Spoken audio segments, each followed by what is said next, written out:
Hey, everybody, I just want to come to you real quick with a recap of this week's message.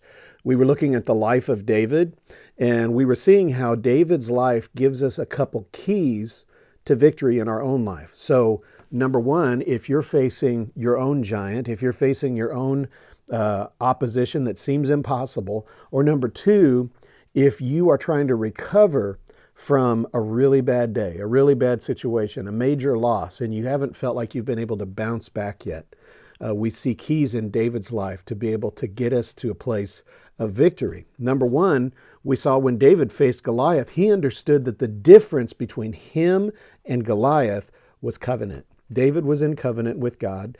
David had a covering. His problem, which was Goliath, did not. And so David had the boldness and the confidence to literally run into battle and face down that giant.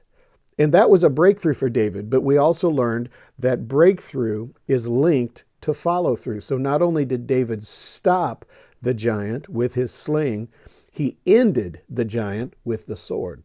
And so giants can be stopped with breakthrough, but they can be ended with follow through.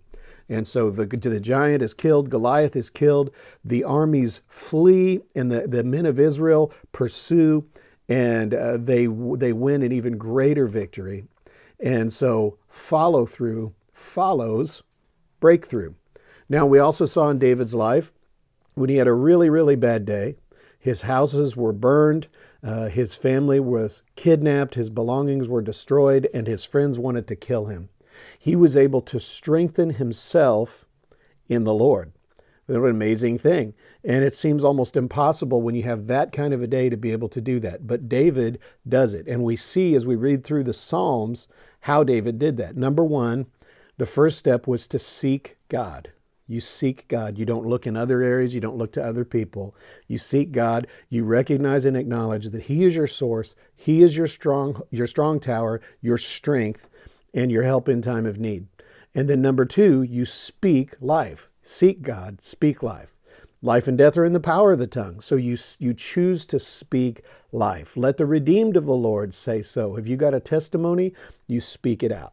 And so we see these things, understanding covenant, breakthrough, follow through, seeking God, speaking life. These things are keys to overcoming opposition and bouncing back from a really bad day. Now, what I want to encourage you to do in your DARE group right now is if you have a testimony of a time that you were able to do this, that you faced down opposition or you bounced back from a really bad day, share your testimony with each other, because these stories will build each other up and pull each other in the direction of their own breakthrough. Amen? Go ahead and do that right now.